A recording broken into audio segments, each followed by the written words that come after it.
Wiele dorosłych dzieci i ich rodziców pragnie mieć ze sobą lepszą relację. Dlaczego więc tak często rozmowy kończą się konfliktem lub milczeniem?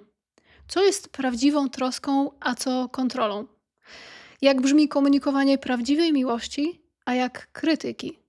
W tym odcinku podcastu otwarcie poruszam temat toksycznych zachowań starszych rodziców wobec dorosłych dzieci. Razem przyjrzymy się temu, co się dzieje, kiedy w relacji rodzic-dorosłe dziecko pojawia się kontrola, ciągła krytyka czy manipulacja. I to ważny temat, ponieważ takie problemy rodzinne nie znikają same z siebie i potrafią ciągnąć się latami. Toksyczne zachowania rodziców mogą poważnie wpłynąć na psychikę i poczucie własnej wartości dorosłych ludzi. Często powodują stres, poczucie winy czy obniżone poczucie własnej wartości, które przenika do ich codziennego życia.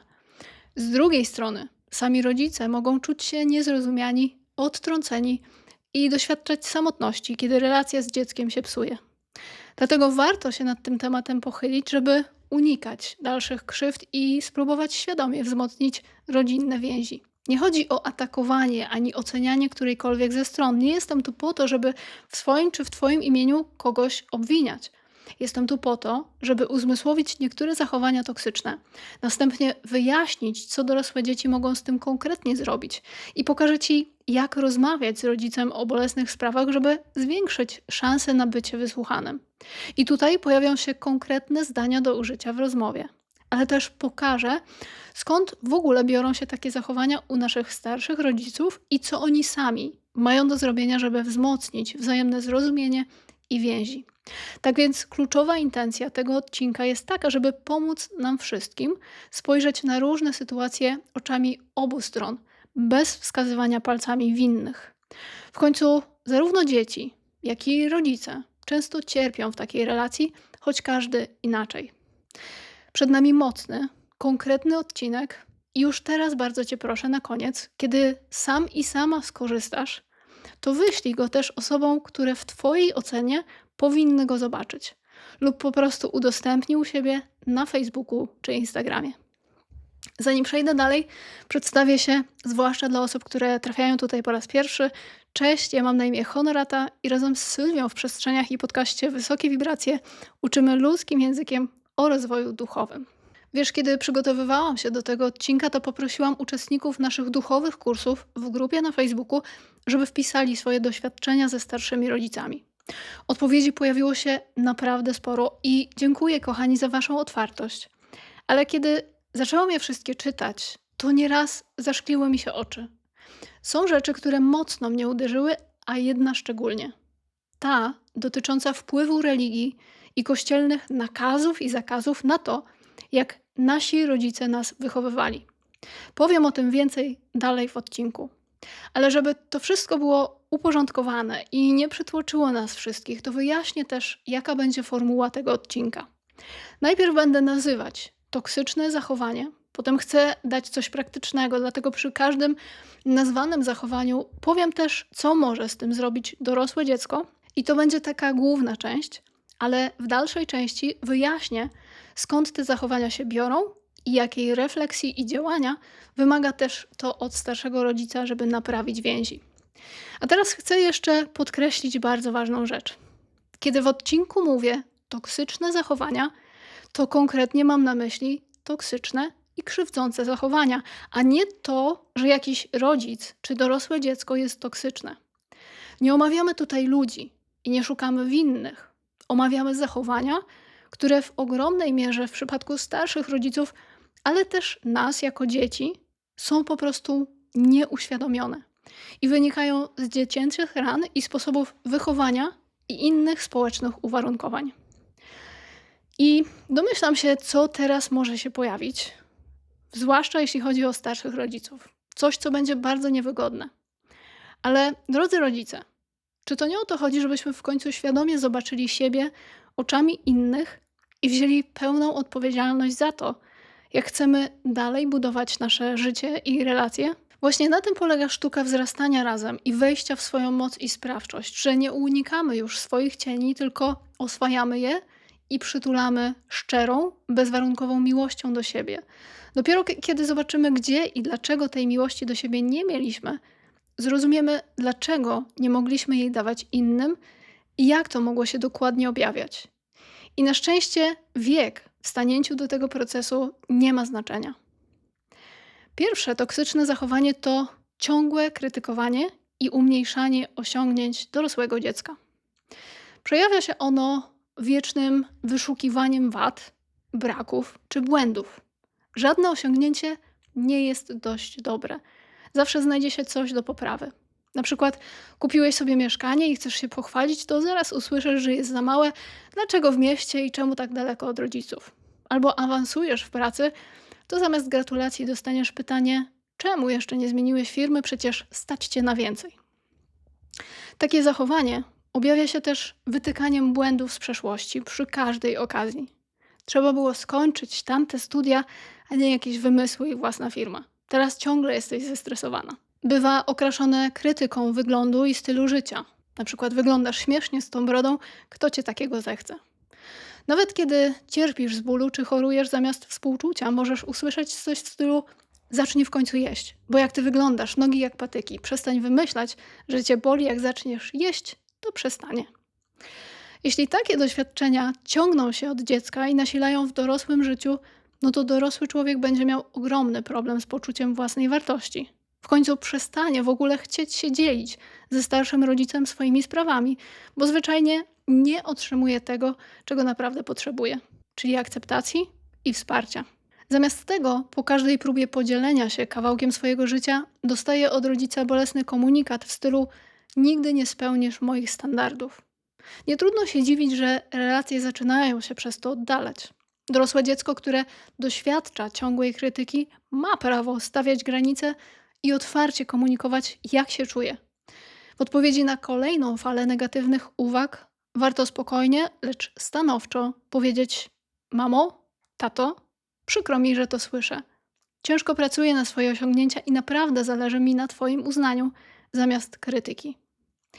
Na uwagi o twojej wadze możesz powiedzieć: wiesz, mamo, tato, wiem, że może to dla ciebie forma troski, ale moje ciało to moja sprawa. Czuję się dobrze i nie potrzebuję takich komentarzy. Chcę, żebyśmy skupili się na spędzeniu razem czasu, a nie na moim wyglądzie. A na przytyki o wyglądzie właśnie i o tym, jak się ubierasz, możesz powiedzieć, że lubisz swój styl i czujesz się w nim dobrze. I że zamiast porównań wolisz, żeby rodzic zapytał cię, jak się czujesz i co u ciebie. Taka asertywna reakcja uświadamia rodzicowi, że jego komentarze ranią, a jednocześnie przypomina, czego potrzebujesz, czyli wsparcia, a nie oceny. Ważne, żeby nie wdawać się przy tym w ciągłe tłumaczenie ani kłótnie o szczegóły. Po prostu konsekwentnie powtarzaj swój komunikat i ucinaj dyskusję, kiedy znów słyszysz zarzuty. Możesz też poszukać wsparcia u partnera, przyjaciół lub terapeuty, tak żeby budować poczucie własnej wartości niezależnie od opinii rodzica. Im mniej będziesz wewnętrznie uzależniony czy uzależniony od aprobaty, tym słabiej będą na ciebie działać krytyczne uwagi. Kolejne toksyczne zachowanie to emocjonalny szantaż. Manipulowanie dorosłym dzieckiem przez wzbudzanie w nim poczucia winy. Starszy rodzic często odwołuje się do swojego stanu zdrowia, podeszłego wieku albo samego faktu bycia rodzicem, żeby wymusić na nas określone zachowania i lojalność. Na przykład nie odbierasz telefonu od mamy, no bo byłeś zajęty, a potem słyszysz od niej wyrzuty: pewnie jesteś zbyt zajęty dla własnej matki, ale w porządku, nie martw się mną, jakoś sobie poradzę na starość. Co się wtedy dzieje? Natychmiast pojawia się u ciebie poczucie winy. Rzucasz wszystko i pędzisz do rodzica, żeby tylko zmyć z siebie to przykre uczucie bycia złym dzieckiem. Szantaż emocjonalny bywa też podparty dramatyzowaniem. Niektórzy rodzice wyolbrzymiają swoje dolegliwości czy złe samopoczucie, żeby przyciągnąć uwagę i postawić na swoim. I wtedy możesz słyszeć zdania typu: chyba z tego stresu przez ciebie zawału dostanę. Zdarza się w skrajnych przypadkach, że rodzic wręcz udaje lub koloryzuje problemy zdrowotne, żeby wymusić opiekę. I każde takie zagranie zostawia dorosłemu dziecku ciężki bagaż emocji. Lęk o rodzica pomieszany z poczuciem bycia manipulowanym. Długofalowo też taka sytuacja rodzi coraz większe napięcie. No bo z jednej strony kochasz rodzica i boisz się, że jeśli odmówisz, stanie mu się coś złego. Ale z drugiej strony czujesz, że jesteś wykorzystywany i że twoje życie nie należy do ciebie. Poczucie winy potrafi zakotwiczyć się naprawdę głęboko. No bo przecież żadne dziecko nie chce żyć z myślą, że zostawiło rodzica w potrzebie. Jak reagować na emocjonalny szantaż? Przede wszystkim warto rozpoznać manipulację i nie ulegać jej automatycznie. Dorosłe dziecko może, a nawet powinno komunikować swoje decyzje i uczucia spokojnie, lecz stanowczo. Na przykład, rozumiem, że czujesz się samotny, samotna, ale mam prawo decydować o swoim czasie. Kocham cię i chętnie spędzę z tobą czas, ale teraz potrzebuję zrobić coś dla siebie. Taka odpowiedź ukazuje empatię dla rodzica, bo uznajesz, że jest mu smutno, ale jednocześnie podkreśla, że twoje prawo do własnych planów jest kluczowe dla ciebie. Można też nazwać manipulację po imieniu. Czyli na przykład czuję, że próbujesz wzbudzić we mnie poczucie winy. To mnie boli i jest nie fair. Dzięki temu uświadamiasz rodzicowi mechanizm, który stosuje. W rozmowie pozostań przy swoich granicach. Możesz też zaproponować jakiś kompromis. Na przykład odezwę się do ciebie wieczorem albo przyjadę za kilka dni, żeby pokazać troskę, ale nie rezygnować z ważnych dla ciebie rzeczy. Kluczowe jest, żeby nie dać sobą kierować przez poczucie winy. Kiedy usłyszysz szantaż typu jeśli mnie kochasz, to coś tam, to weź oddech i postaraj się nie ulegać presji.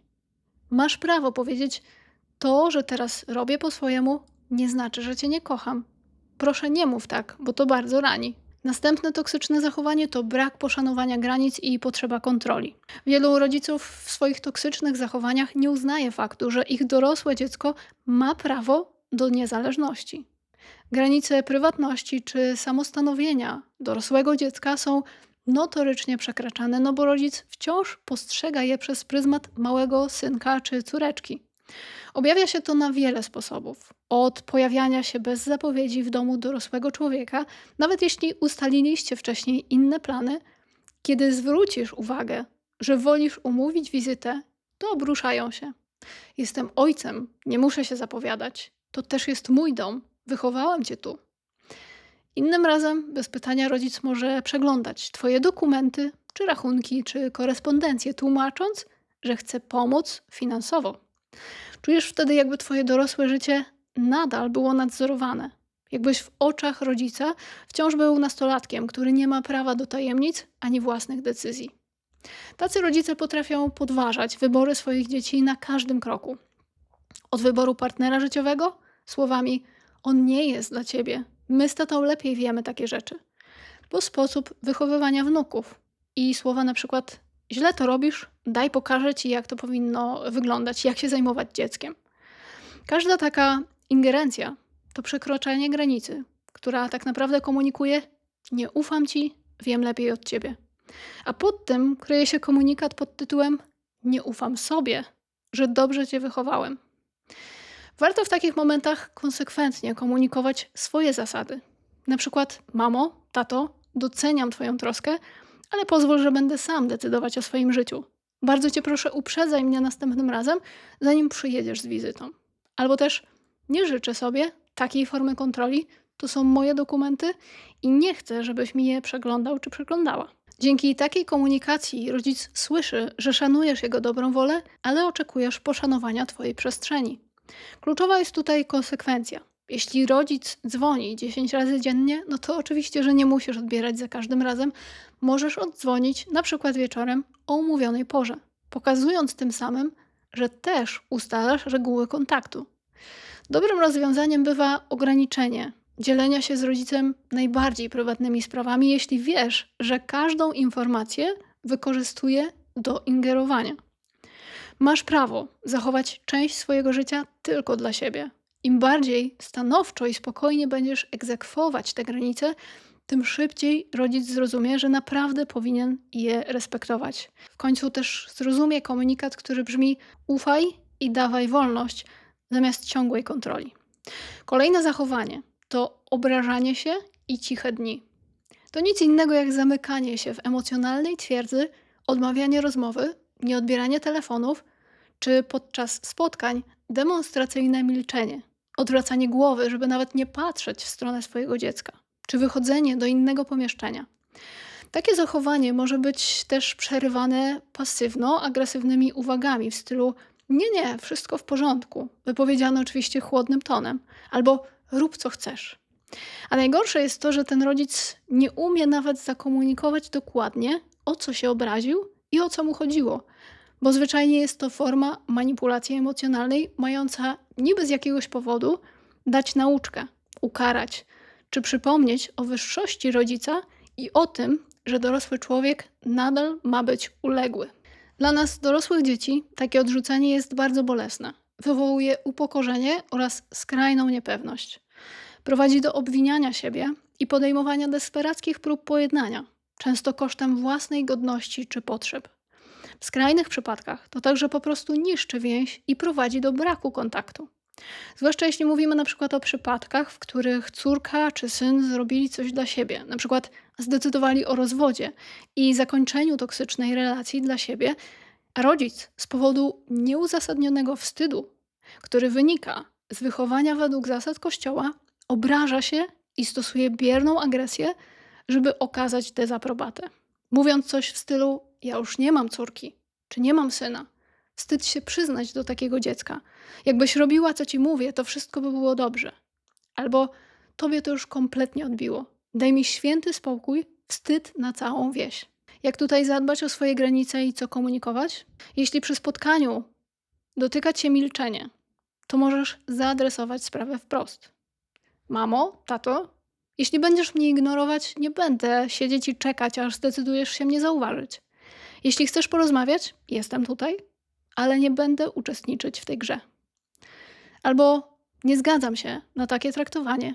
Jeśli masz problem, możemy o tym porozmawiać, ale nie będę cię prosić, żebyś mnie zauważyła. Natomiast jeśli rodzic nadal milczy i ignoruje, możesz powiedzieć: widzę, że nie chcesz rozmawiać, więc wrócę, kiedy będziesz gotowa, gotowy. Nie będę się dopraszać o kontakt. Jeśli rodzic mówi, że wszystko w porządku, to powiedz wprost: widzę, że coś cię dręczy. Jeśli chcesz, możemy o tym porozmawiać, ale nie chcę się domyślać. Albo jeśli wszystko byłoby w porządku, no to nie zachowywałabyś się w ten sposób. Jeśli chcesz mi coś powiedzieć, to zrób to wprost. Jeśli rodzic odmawia rozmowy, daj mu przestrzeń i nie naciskaj. Nadskakiwanie tylko wzmocni u rodzica przekonanie, że ta metoda działa. Warto zająć się swoimi sprawami i nie karać się swoimi własnymi myślami.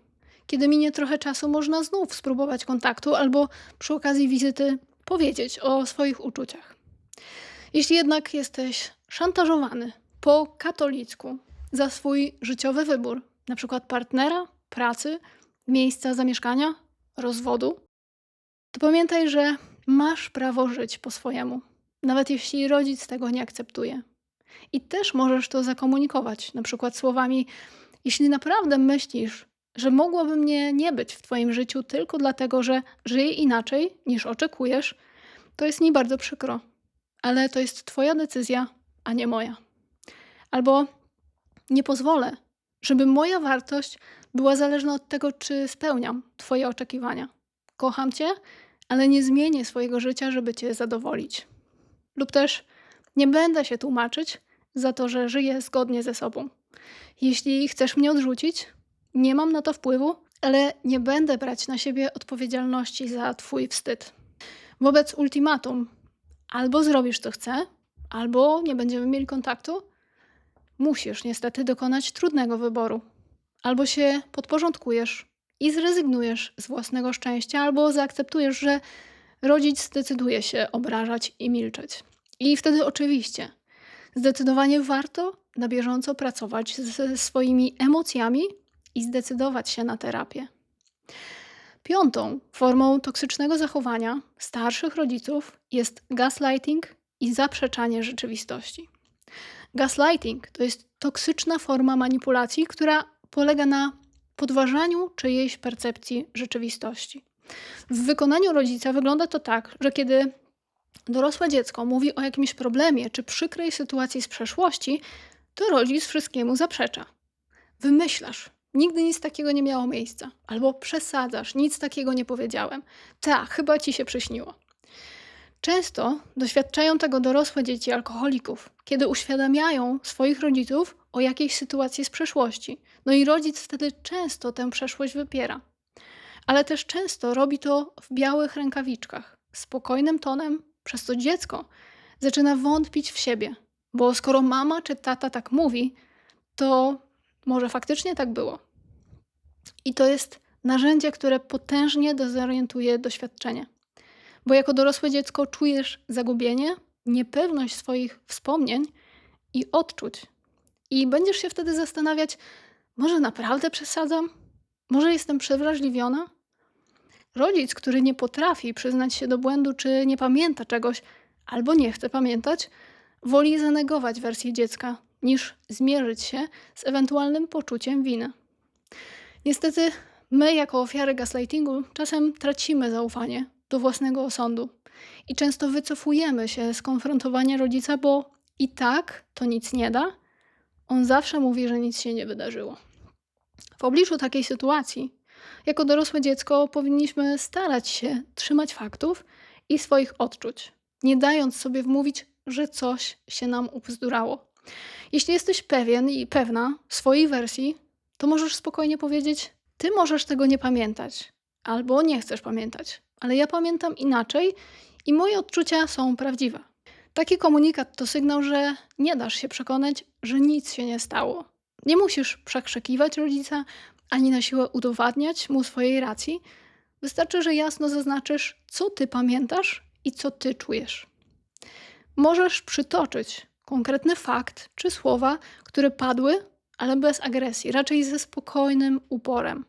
Jeśli dysponujesz niepodważalnym dowodem, na przykład jakąś zachowaną wiadomością czy zdjęciem i czujesz, że to będzie konieczne, to pokaż go.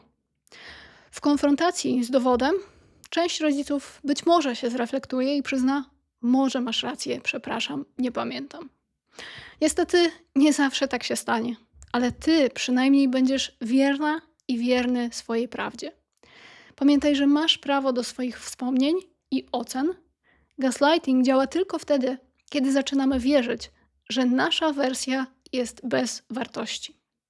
Dlatego nigdy nie rezygnuj z własnej perspektywy tylko dlatego, że rodzic nie chce jej uznać. 6. Zachowanie, jakie przytoczę, dotyczy tematu pieniędzy. Mowa tutaj o finansowym szantażu, finansowym wykorzystywaniu i robieniu przysług z haczykiem, czyli pomoc z późniejszym wypominaniem. No i to są wszystkie te momenty, w których dostajesz coś z pozornej dobroci, by potem to samo zostało użyte jako karta przetargowa przeciw tobie. To trochę jak otrzymanie prezentu zatrutego oczekiwaniami, typu dokładanie wnukom do wakacji czy tobie do nowego mieszkania. Takie prezenty w niektórych domach mają bardzo wysokie oprocentowanie. Na przykład słowami: tyle ci dałam, a ty jak mi się odpłacasz? Wtedy dosłownie czujesz, jak na gardle albo na brzuchu zaciska ci się niewidzialna smycz długu wdzięczności. Przysługa staje się często narzędziem kontroli w rękach starszych rodziców, kiedy oczekują od nas tego, żebyśmy oddawali im po stokroć, choć tak naprawdę często dawali nam coś, o co w ogóle w danym momencie nie prosiliśmy. Ale są też przypadki, w których rodzic traktuje dorosłe dziecko jako źródło opieki finansowej. I takie historie nieraz słyszałyśmy w źródle wśród naszej społeczności. Jak głównie kobiety opowiadają, że biorą odpowiedzialność ze swoich rodziców, bo ci nabrali pożyczek i narobili długów. I teraz te dorosłe dzieci czują się zobowiązane, żeby te pożyczki spłacać, biorąc długie nadgodziny albo drugą pracę, czy porzucając wszystko i jadąc za granicę, żeby tam zarobić większe pieniądze. Ale to nie tylko takie historie, bo są też przypadki, w których rodzic po prostu oczekuje, że otrzyma co miesiąc przelew dodatkowej kwoty na konto. I też znamy historie, w których dorosłe dziecko robiło to dla świętego spokoju, jednocześnie w ogóle nie utrzymując z takim rodzicem kontaktu. Takie sytuacje są bardzo obciążające energetycznie. Więc czy można coś z nimi zrobić? Otóż tak, jeśli na przykład to dotyczy długów rodzica, to w pierwszej kolejności należy się zorientować, czy są jakiekolwiek zasoby na sprzedaż, które pomogą ten dług spłacić w całości. I to było coś, co Sylwia zrobiła po tym, kiedy jej tata trafił do szpitala, bo rozwarstwiła mu się tętnica i dowiedziała się ona wtedy o wszystkich długach, których narobił przy prowadzeniu biznesu. Sprzedała wtedy mieszkanie, które miała po babci, żeby spłacić te długi. Ale oczywiście nie wszyscy mamy takie możliwości i zasoby. I w takich przypadkach należy zadać sobie inne pytania, które będą prowadziły do rozwiązań. Zaczynając od tego, czy możesz, czy chcesz, czy powinnaś albo powinieneś wziąć na siebie odpowiedzialność za niezaradność rodzica. Potem orientując się, jak wygląda skala długu i ile wynoszą odsetki. Czy rodzic posiada coś, co można sprzedać, na przykład samochód, ziemię, biżuterię? Następnie, sprawdzając, jakie są źródła dochodu i czy można je zwiększyć, albo czy rodzic jest zdolny do dodatkowej pracy. Czy przysługują wam jakieś dodatkowe świadczenia? Czy sam, czy sama masz zdolności, które pomogą ci zdobyć dodatkową pracę? Ale też, czy istnieje możliwość ogłoszenia upadłości konsumenckiej? A jeśli nie, jakie ty masz możliwości do pomocy bez niszczenia swojego budżetu i zdrowia do wsparcia w spłacie długu? Ponad to wszystko nie zapominajmy o odpowiedniej komunikacji ogólnie przy tego typu zachowaniach. A co, jeśli to rodzic sponsoruje ciebie czy wnuka i używa tego jako karty przetargowej? No więc wtedy również warto postawić sprawę jasno. Jeśli decydujesz się mi pomóc, proszę rób to bez wypominania i bez stawiania warunków. Jeśli masz jakieś oczekiwania, powiedz o nich otwarcie teraz, a nie po fakcie. Możesz zapewnić, że doceniasz wsparcie, ale zaznacz, że nie chcesz, żeby każda pomoc kończyła się kontrolą nad twoimi decyzjami finansowymi. W razie potrzeby lepiej ograniczyć takie dary i radzić sobie bardziej samodzielnie niż żyć pod finansową presją rodzica. Jeśli rodzic traktuje cię jak źródło finansowania, to też postaw granicę i powiedz, że nie możesz regularnie przelewać pieniędzy. I jeśli ma jakąś konkretną sytuację, to możecie o niej porozmawiać.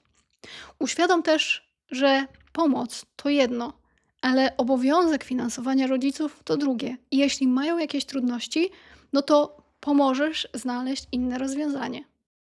No i wreszcie, jeśli wiesz, że nie możesz spłacić długu za rodziców albo jednego z nich, to powiedz wprost, że nie możesz, nie masz takich zasobów i nie chcesz brać tej odpowiedzialności za siebie, ale możesz pomóc znaleźć inne rozwiązania i umówić na przykład prawnika, który może spojrzeć na ten temat szerzej. 7. zachowanie toksyczne bywa mniej oczywiste, ale też jest niezwykle bolesne i też nim się dzieliliście w swoich odpowiedziach. Mowa tutaj o zazdrości i rywalizacji z dzieckiem. Zdarza się często u rodziców o niższym poczuciu własnej wartości albo takich, którzy swoje spełnienie widzieli w dzieciach. Kiedy dziecko odnosi sukcesy, czują się zagrożeni albo umniejszeni. Zamiast odczuwać dumę, męczy ich żal albo zazdrość. I czasem to jest nieuświadomiony mechanizm. Rodzic oczywiście kocha dziecko, ale gdzieś w głębi konkuruje z tobą o to, kto jest lepszy, albo kto jest bardziej podziwiany lub po prostu może sobie na więcej pozwolić.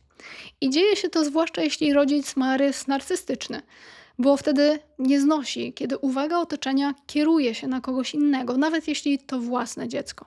No i w praktyce wygląda to tak, że rodzic po prostu nie umie się cieszyć z twoich osiągnięć. Kiedy chwalisz się sukcesem, na przykład dostaniem jakiejś nagrody, awansem, kupnem domu, no to reakcja jest chłodna, żadna albo krytyczna. A mina skwaszona z przygotowywaniem się do kontry i zwróceniem uwagi na siebie. Czasem odpowiada też sarkastycznie. Na przykład, no gratuluję, zobaczymy, czy to utrzymasz. Bywa i tak, że od razu stara się przebić opowieścią o własnych dokonaniach czy poczynaniach albo zakupach, żeby po prostu pokazać, a ja zrobiłam to i to. Efekt dla nas, dorosłych dzieci, jest przygnębiający, no bo jako syn czy córka zamiast wsparcia czujesz chłód, zazdrość, krytykę i to od najbliższej osoby. Często rodzi się w nas wtedy zagubienie i smutek i pytamy się siebie, dlaczego moja własna matka czy ojciec po prostu nie potrafi się ze mną cieszyć. Pojawia się poczucie zawodu, a nawet poczucie winy z powodu własnych osiągnięć. Jakbyśmy robili coś złego, odnosząc sukcesy i mówiąc o sobie. A to prowadzi do ukrywania radosnych wiadomości, żeby nie wywoływać negatywnej reakcji rodzica. Z czasem ten temat staje się tabu, a my zamiast dumy czujemy niepewność co do wartości swoich dokonań. I co można wtedy zrobić? Powiedz szczerze rodzicowi, jak odbierasz jego reakcję. Na przykład: mamo, tato, czuję, że nie cieszysz się z moich sukcesów. Bardzo mi brakuje twojego wsparcia i uznania w takich chwilach. Taki komunikat może zawstydzić rodzica, jeśli jego zazdrość bywa nieuświadomiona. Być może nie zdawał sobie sprawy, jak to wygląda z twojej perspektywy. Czasem uświadomienie mu tego może pomóc i następnym razem spróbuje zareagować inaczej. Można też delikatnie podkreślić, że twoje sukcesy nie umniejszają rodzica. Warto też zapewnić mamę czy tatę, że to także ich zasługa. Wiesz, mamo, to, że odniosłam ten sukces, to również twoja zasługa. Tyle mnie nauczyłeś. Oczywiście tylko jeśli naprawdę tak uważasz, to taka szczera pochwała w stronę rodzica potrafi rozbroić jego mechanizm obronny i sprawić, że zamiast rywalizacji poczuje dumę i wdzięczność. Jeśli jednak mimo rozmów rodzic zawsze reaguje negatywnie, musisz pogodzić się z tym, że nie zmienisz go na siłę. W ostateczności możesz ograniczyć chwalenie się przed nim swoimi osiągnięciami, bo szkoda twoich nerwów na ciągłe rozczarowanie. Ale szukaj wsparcia i radości gdzie indziej. Dziel się sukcesami z partnerem, przyjaciółmi, innymi bliskimi, którzy potrafią się cieszyć razem z tobą. Nie umniejszaj swoich osiągnięć tylko po to, żeby rodzic poczuł się lepiej. To nie jest twoja rola. Masz prawo błyszczeć i być dumny i dumna z siebie. I jeśli rodzic tego nie znosi, to tak naprawdę jego praca z jego poczuciem własnej wartości do wykonania. Może kiedyś to zrozumie, a jeśli nie, ty nie pozwól, żeby zniszczyło to twoją radość i siebie, i sięganie po swoje aspiracje i marzenia. 8. Toksyczne zachowanie to wciąganie osoby trzeciej do konfliktu z tobą, skłócanie i ingerowanie w twoje relacje. Nazywa się to triangulacja. W rodzinie wygląda to na przykład tak. Rodzic jest skłócony z kimś, na przykład z drugim rodzicem, czy teściową, z twoim rodzeństwem, czy partnerem i zamiast rozwiązać problem twarzą w twarz, wykorzystuje ciebie jako pośrednika albo sojusznika. Szyje intrygi, przekazuje ci informacje, które mają cię nastawić przeciwko tej drugiej osobie, albo próbuje cię przeciągnąć na swoją stronę konfliktu. Dziel i rządź. Niestety to bardzo częsty toksyczny mechanizm w dysfunkcyjnych rodzinach, gdzie brak jest otwartej komunikacji. Rodzic świadomie lub nie staje się manipulatorem relacji między innymi. I to są momenty, w których na przykład słyszysz dosłownie: nie wiem, czy ci mówić, ale twój brat mi się zwierzył, że... Albo nie wiem, co mam o tym myśleć, ale twoja siostra to już kompletnie coś tam. No i chcąc, nie chcąc, jak takie zdanie usłyszysz, zaczynasz czuć jakąś podskórną urazę do rodzeństwa, na przykład, tak, bez powodu. I rodzic osiąga swój cel, skłóca rodzeństwo, a sam pozostaje powiernikiem każdego z nich z osobna. Inne sytuacje to te, kiedy rodzic wtrąca się w twoje relacje partnerskie i możesz słyszeć zdania typu: twoja żona żaliła mi się, że przesadzasz z wydatkami. Jakbym był na twoim miejscu, no to poważnie bym z nią porozmawiał, bo tak nie może być. Syn zamiast porozmawiać z żoną, nabiera podejrzeń i złości do niej. I znów, cel ojca osiągnięty, ziarno konfliktu między wami zostało zasiane. W skrajnych przypadkach dochodzi też do kompletnego obrania strony innej osoby, żeby nastawić je przeciwko tobie i określić cię jako winnego czy winną całej sytuacji. Na przykład po toksycznym małżeństwie decydujesz się rozwieść, rodzic może zacząć utrzymywać jeszcze częstszy kontakt z twoim ex niż z tobą. Takie zachowania niszczą zaufanie, zarówno w rodzinie, jak i ogólnie w twoim otoczeniu, bo czujesz osaczenie, manipulację i brak osadzenia w tym, komu w ogóle wierzyć. I efektem może być trwałe pogorszenie relacji z twoimi bliskimi, których rodzic nastawi przeciwko tobie, oraz trudności w budowaniu zdrowych, opartych na szczerości więzi, no bo spodziewasz się intryg albo sprzeciwu ze strony rodzica przy każdej ważnej dla ciebie relacji. Krótko mówiąc, rodzina zamiast trzymać się razem, staje się areną gierek, w których rodzic pociąga za sznurki. Jak się bronić? Najlepiej w ogóle nie dać się wciągać w taką grę. Kiedy rodzic pokazuje ci rewelacje o czyich rzekomych słowach czy opiniach, zweryfikuj to u źródła. Powiedz, skoro mówisz, że mój brat tak twierdzi, no to zadzwonię do niego i go zapytam.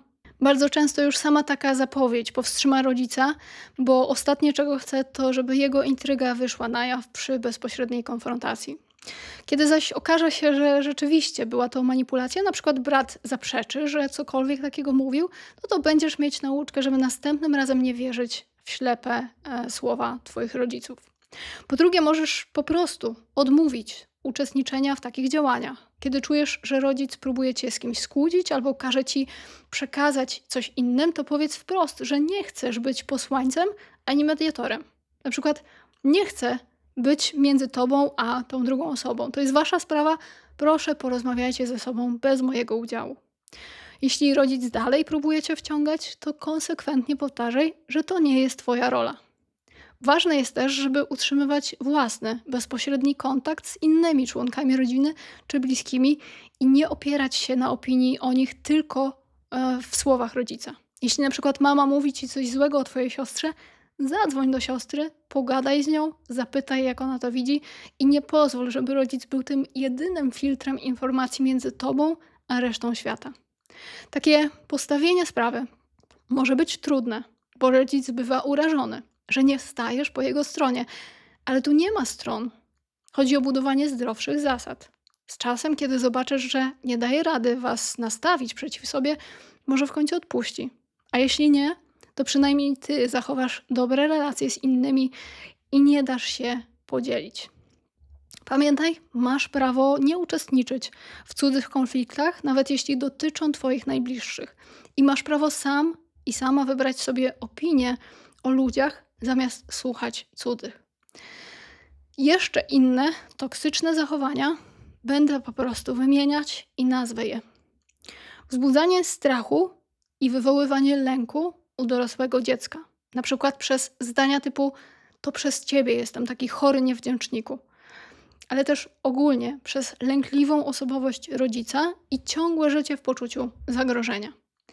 Jeszcze inne to oczywiście częsta zamiana ról i osadzanie dziecka w roli rodzica czy opiekuna, czyli parentyfikacja, w której nieświadomie wchodzisz w rolę zbawcy, terapeuty, partnera dla matki czy partnerki dla ojca przez swoje zachowania, bo czujesz, że tego rodzic oczekuje, choć sam jest w pełni sprawny i na siłach i może zająć się sobą, ale emocjonalnie czy mentalnie po prostu tego odmawia. Kolejne zachowanie to umniejszanie twoim problemom i emocjom, albo obwinianie ciebie za swoje problemy i żale, albo też infantylizowanie ciebie jako dorosłego człowieka. Traktowanie cię wiecznie, jakbyś nie miał swojego rozumu, zdania, emocji czy kompetencji do dorosłości. I w końcu najbardziej dotkliwe dla dorosłego dziecka, czyli obelgi i poniżanie słowne, które, jak się okazuje, z waszych odpowiedzi na grupie jest bardzo częstym zjawiskiem w polskich rodzinach. A teraz chcę pokazać ci, skąd mogą się w ogóle brać takie zachowania u starszych rodziców. Co nimi kieruje? Najczęściej wcale nie jest to zła wola czy chęć zrobienia tobie krzywdy. Źródła tych zachowań sięgają bardzo głęboko. Od sposobu wychowania naszych rodziców do ich własnych nieuleczonych lęków, ran czy norm społecznych, w jakich dorastali. Innymi słowy, wiele toksycznych reakcji starszych rodziców wynika z ich historii i emocjonalnych braków, a nie z braku miłości do nas. Wielu naszych rodziców i dziadków wychowywało się w czasach, kiedy panowały zupełnie inne metody. W powojennej rzeczywistości, w okresie PRL-u, normą była surowość i dyscyplina. Często wręcz przemoc wychowawcza. Stosowano tę zasadę, że dziecko trzeba ciągle korygować i krytykować i hartować, bo inaczej wejdzie na głowę. Okazywanie czułości czy chwalenie było bardzo rzadkie, bo wierzono, że chwalenie rozpuszcza. Wielu starszych rodziców po prostu nie nauczono, jak wyrażać miłość i dumę wprost. Mogli ci kibicować w duchu, ale ich sposób komunikacji został uformowany przez chłód i wymagania. Nie znają innej formy troski niż zwracanie uwagi na błędy, bo tak robili ich matki i ich ojcowie. Często naprawdę myślą, że krytyka to wyraz zainteresowania, a czepianie się to sposób na okazywanie troski. Kolejna sprawa to są społeczne i religijne nakazy. Całe pokolenie naszych rodziców wyrastało w pewnym kulturowym paradygmacie pod tytułem: dzieci mają być posłuszne, skromne, nie sprzeciwiać się starszym, szanować rodziców za wszelką cenę. Słynne przykazanie czcij ojca swego i matkę swoją wpajano jako nienaruszalną świętość. Intencja może była dobra, szacunek to ważna wartość, ale w praktyce doprowadziło to do zaburzenia równowagi w relacjach. Wielu starszych rodziców ma głęboko zakorzenione przekonanie, że bycie rodzicem daje im boskie prawo do decydowania o twoim życiu. Skoro religia i tradycja mówiły, rodzicom zawsze należy się szacunek i posłuch, no to oni oczekują tego posłuchu, nawet kiedy my mamy po 30, 50, 60 lat i nie widzą w tym nic złego. Dla nich to jest naturalne. I my nie mamy prawa powiedzieć nie, czy mieć własnego zdania, no bo to jest traktowane jako bunt i brak wychowania. Rodzic więc wymusza posłuszeństwo różnymi metodami, kontrolą, poczuciem winy, bo wierzy, że tak powinno być, a jednocześnie nie widzi, że tym samym odpycha nas od siebie. Następna sprawa to lęk przed utratą znaczenia i samotnością. Wiesz, z upływem lat zmieniają się role. Dzieci dorastają, zakładają rodziny, rodzice przechodzą na emeryturę, stają się mniej aktywni. To dla nich często bardzo trudny moment, bo czują, że grunt usuwa im się spod nóg, przestają być tymi najważniejszymi w życiu swoich dzieci. Czują, że są na bocznym torze. Pojawia więc się lęk. Co będzie, jeśli o mnie zapomną? Jeśli zostanę sam czy sama? Ten lęk bywa tak silny, że uruchamia różne mechanizmy obronne. Na przykład potrzebę kurczowego trzymania kontroli. I starszy rodzic często nieświadomie próbuje nadal decydować o życiu swojego dziecka albo wymuszać tą uwagę, bo boi się, że inaczej zostanie porzucony albo nie poradzi sobie z czymś. Paradoksalnie im bardziej boi się samotności, tym bardziej kontroluje. A im bardziej kontroluje, tym bardziej samotny się staje. No bo my mamy dość i się odsuwamy. I to jest takie błędne koło. Podobnie z emocjonalnym szantażem. Rodzic boi się, że zostanie sam, więc wzbudza w nas, dzieciach, poczucie winy, żeby do tego nie doszło. Ale taki wymuszony kontakt nie daje prawdziwej bliskości, a jedynie rodzi żal. I niestety wielu starszych rodziców nie zdaje sobie sprawy z własnych lęków. Działają podświadomie. Ich intencją może być trzymać rodzinę razem, ale metodami osiągają odwrotny efekt. Kolejne źródło takich zachowań to bardzo niska, krytyczna wręcz samoocena i niespełnione ambicje. Bo jeśli mama czy tata wewnętrznie czują się gorsi, niewiele osiągnęli, życie ich rozczarowało, no to mogą nieświadomie zazdrościć nam, dzieciom, że mamy możliwości, jakich oni nie mieli. Może mają niespełnione ambicje czy oczekiwania, że my zrealizujemy właśnie to, czego oni nie zrobili, ale kiedy się tak nie dzieje, no to frustrują się i wyładowują na nas. Albo nawet kiedy dziecko odnosi sukces, no to rodzic czuje ukłucie zazdrości. Dlaczego jemu się to udało, a mi nie? Jeśli dodatkowo ten rodzic ma cechy narcystyczne, no to będzie chciał utrzymać swoją pozycję najważniejszego. Stąd właśnie umniejszanie twoim osiągnięciom i deprecjonowanie. To jest mechanizm obronny rodzica, który nie radzi sobie z poczuciem własnej niższości. Innymi słowy, rodzic krytykuje, bo tak naprawdę źle czuje się sam ze sobą. To dosyć smutne źródło, bo świadczy też o tym, że rodzicowi brakuje samoakceptacji. Niestety, dopóki tego nie przepracuje, trudno mu będzie szczerze cieszyć się twoim szczęściem.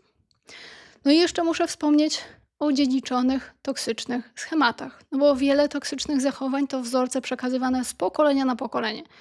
Jeśli babcia stosowała ciche dni wobec dziadka, dziadek wobec mamy, no to mama może teraz stosować je wobec ciebie, bo nie zna innego sposobu reagowania na konflikt.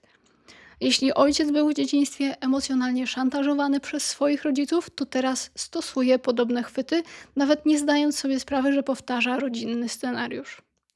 Każde pokolenie dźwiga bagaż wychowania od poprzedniego. Nasi starsi rodzice często zostali kiedyś zranieni albo zaniedbani emocjonalnie, w efekcie sami ranią, nawet tego nie chcąc. Oczywiście, to wszystko nie ma usprawiedliwiać krzywdzenia nas jako dzieci, ale z drugiej strony pozwala zrozumieć, że zazwyczaj w toksycznych zachowaniach rodziców nie ma świadomej złośliwości. Jest ból, jest strach, jest niewiedza. Wielu rzeczy oni po prostu nie potrafią inaczej. I póki nie uświadomią sobie źródła problemu, będą działać na autopilocie. Uświadomienie sobie tych mechanizmów może pomóc nam, dorosłym dzieciom, poczuć odrobinę współczucia. Zobaczyć w toksycznym zachowaniu rodzica jego zranione wewnętrzne dziecko, które gdzieś tam jest. I dzięki temu też mieć więcej cierpliwości do komunikowania różnych rzeczy wprost i z miłością do siebie i do nich, jeśli wciąż możemy to robić. No dobrze, na tym etapie warto zadać sobie pytanie, co starsi rodzice mogą zrobić, żeby uzdrowić relacje z nami, dorosłymi dziećmi. Bo przecież naprawa więzi to proces dwustronny.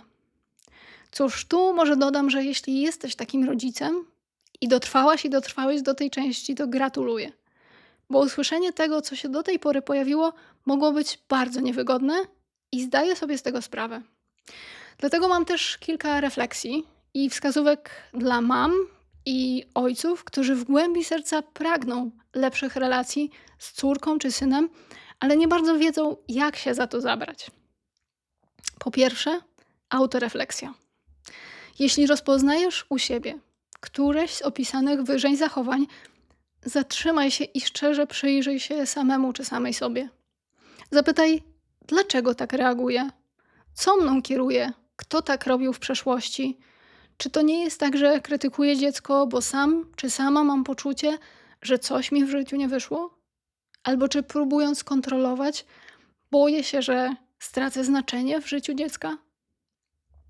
Uznaj przed sobą te trudne odczucia. Wstyd, lęk, zazdrość. Zamiast wypierać je i przykrywać moralizowaniem. Może boisz się samotności? Przyznaj to przed sobą. Może czujesz żal, że dziecko żyje inaczej niż ty chcesz? Nazwij to. Taka szczerość wobec siebie to pierwszy krok. Pamiętaj, twoje dorosłe dziecko wciąż cię kocha i potrzebuje, ale już nie jako przewodnika za rękę, tylko jako mądrego partnera i oparcia. Spróbuj zaakceptować, że wasza relacja się zmienia. Twoje dorosłe dziecko jest dojrzałym człowiekiem, który sam decyduje o sobie i to wcale nie oznacza, że odrzuca ciebie. Po drugie, zmiana komunikacji. Zastanów się, czy twoje słowa na co dzień budują, czy rujnują waszą więź. Jeśli masz tendencję do krytykowania wszystkich dookoła, twoich dzieci, ale też innych ludzi, spróbuj to świadomie przełamać. Gdy następnym razem syn czy córka podzielą się swoim osiągnięciem, powstrzymaj odruch wytykania, co mógłby zrobić lepiej. Zamiast tego pochwal i pokaż dumę i powiedz coś życzliwego. Choćby drobiazg typu gratuluję, cieszę się razem z tobą, domyślam się, ile cię to kosztowało pracy. Jeśli czegoś nie rozumiesz, coś ci się nie podoba, nie musisz od razu tego komentować. Możesz po prostu zaakceptować, nawet jeśli się z tym nie zgadzasz. Masz prawo mieć inną opinię, ale zastanów się, co jest ważniejsze. Twoje zdanie czy wasza więź?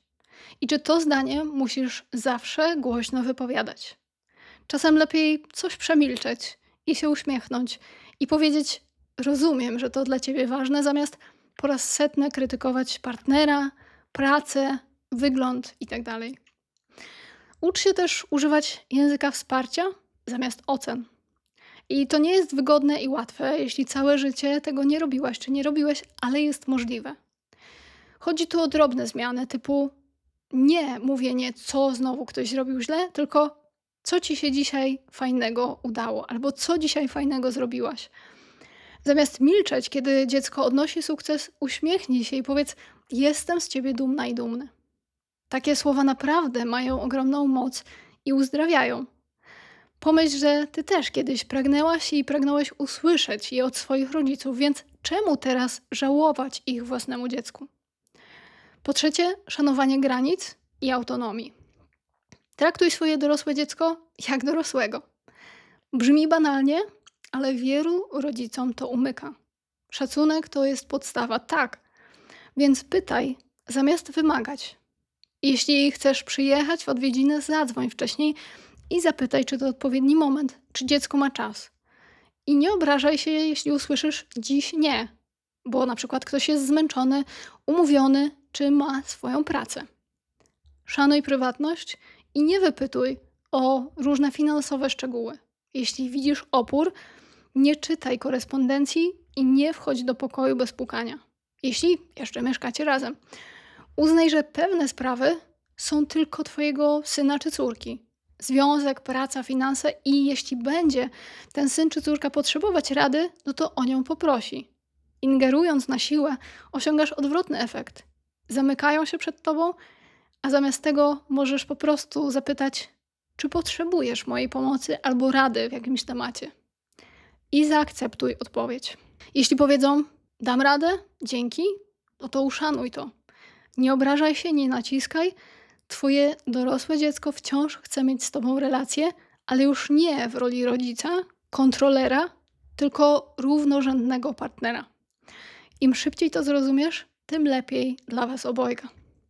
Kolejna rzecz to szczerość zamiast manipulacji. Więc zamiast stosować gierki typu ciche dni, wzbudzanie litości, szantaże typu jak mnie kochasz, to zrobisz to i to, komunikuj się otwarcie. Jeśli czujesz się samotny, powiedz, wiesz, czasem czuję się samotny, brakuje mi ciebie. Czy moglibyśmy częściej rozmawiać albo się spotykać? Jeśli coś cię martwi, to wyraź to spokojnie, bez oskarżeń.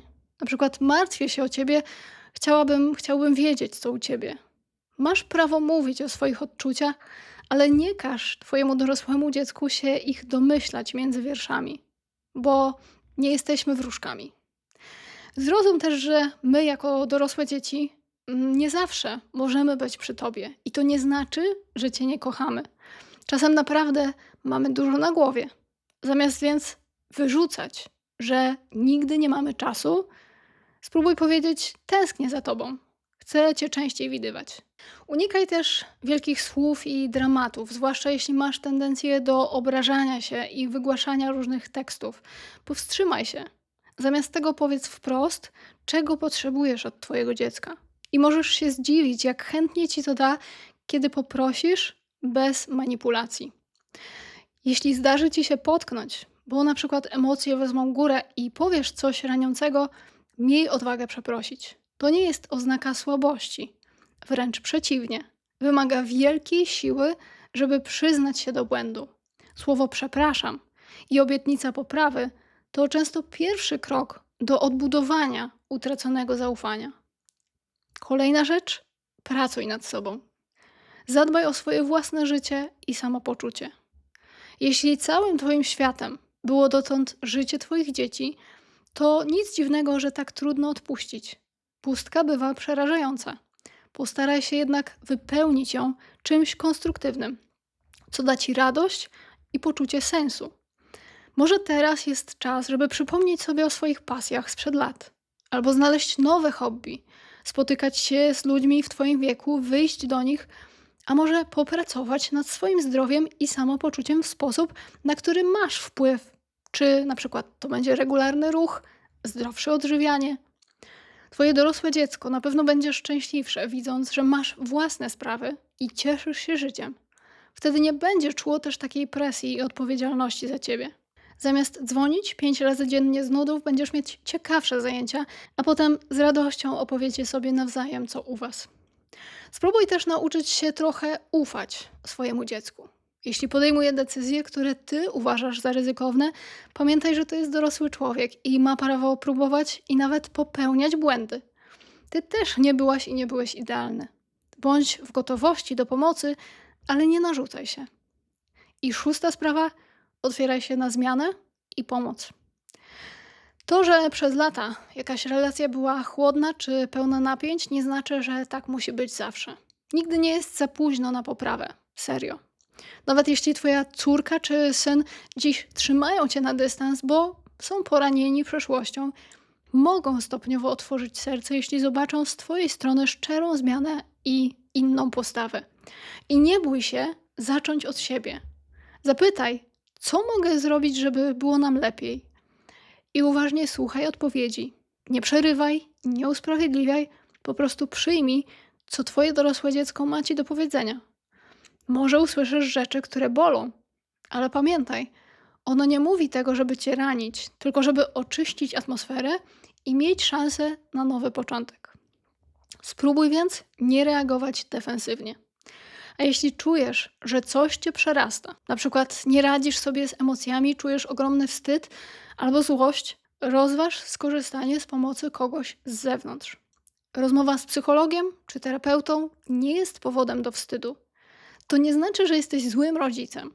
To znaczy, że chcesz zawalczyć o rodzinę. Czasem 1 czy 2 sesje z mediatorem rodzinnym potrafią pomóc ludziom nawzajem się usłyszeć. I nie ma w tym nic złego. Jesteś rodzicem, ale też człowiekiem, który ma prawo do własnego wsparcia i uzdrawiania swoich przeżyć z przeszłości. Pamiętaj, robiąc porządek w sobie, pomagasz nie tylko sobie, ale też swojemu dziecku. Podsumowując, odważ się spojrzeć w lustro i powiedzieć: tak, czasem przesadzam, czasem ranię i spróbuję to zmienić. Ta pokora może zdziałać cuda.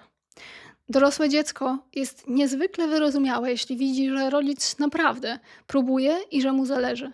Nikt nie oczekuje, że nagle z dnia na dzień będzie idealnie, ale szczera praca nad sobą, nawet powolna, na pewno zostanie zauważona i doceniona. Dobra relacja między dorosłym dzieckiem a starszym rodzicem przypomina most budowany z 2 stron. Obydwie strony muszą zacząć budować swoją część konstrukcji, żeby spotkać się pośrodku. Jeśli tylko jedna strona buduje, to ten most się nie połączy.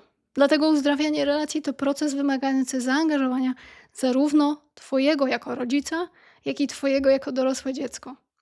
I ten proces musi być oparty na wzajemnej empatii, otwartości i pracy nad sobą. I wierzę, że dzisiejszy odcinek dał przykłady, jak każdy może zacząć budować swoją część mostu. Zachęcam cię, żeby spojrzeć na siebie nawzajem bardziej sercem, a mniej przez pryzmat dawnych ról. Przez lata w wielu rodzinach nazbierały się niewypowiedziane żale, tłumione emocje i nieprzepracowane konflikty. To tak jakby latami zamiatać potłuczone szkło pod dywan. Niby go nie widać, ale przy każdym kroku boleśnie rani. Czasem potrzeba odwagi, żeby ten dywan unieść i posprzątać odłamki prawdy. Mam nadzieję, że ten odcinek dał ci na to odwagę, żeby taki trudny dialog rozpocząć. Szczera rozmowa może być bolesna, ale milczenie bywa jeszcze groźniejsze, bo oddala ludzi na bardzo długo. Uzdrawianie relacji to jest proces. Proces przebaczania także sobie i sobie nawzajem. Jeśli nosisz ból, urazę, to pijesz truciznę z nadzieją, że zaszkodzi komuś innemu. Warto spróbować wybaczyć dla własnego spokoju, nawet jeśli rodzic nigdy nie przeprosił. Rodzice z kolei muszą wybaczyć sobie, że nie byli doskonali, bo nikt nie jest. Ważne, co zrobicie z tym teraz, patrząc w przyszłość. Otwartość oznacza, że dajemy sobie szansę na nowy rozdział, zamiast ciągle odtwarzać stary. Chcę zostawić cię z myślą, że jeśli masz do tego szansę, bo twoi starsi rodzice albo jedno z nich są jeszcze z tobą, to ta relacja może ewoluować na lepsze. Nawet jeśli dziś jest pełna napięć czy chłodu, jutro przy odrobinie dobrej woli z obu stron może zacząć się ocieplać. Na zakończenie zatrzymajmy się na moment w ciszy własnych myśli. Pomyśl o swoim rodzicu albo o swoim dziecku. Co chcesz mu powiedzieć, gdybyś miał czy miała pewność, że będziesz dobrze zrozumiana i zrozumiany? Jakie słowa mogłyby przynieść uzdrowienie? Być może warto je wypowiedzieć. Jeśli nie dziś, to wkrótce, bo życie jest za krótkie, żeby trwać w wiecznym żalu i nieporozumieniu. Jeśli jest szansa na pojednanie, to sięgaj po nią. Dziękuję ci za wspólnie spędzony czas. Wyślij ten odcinek komuś, kto go też potrzebuje i zapraszam Cię też do odcinka o wewnętrznym dziecku od Sylwii. Raz jeszcze dziękuję i do usłyszenia w kolejnym odcinku podcastu Wysokie Wibracje.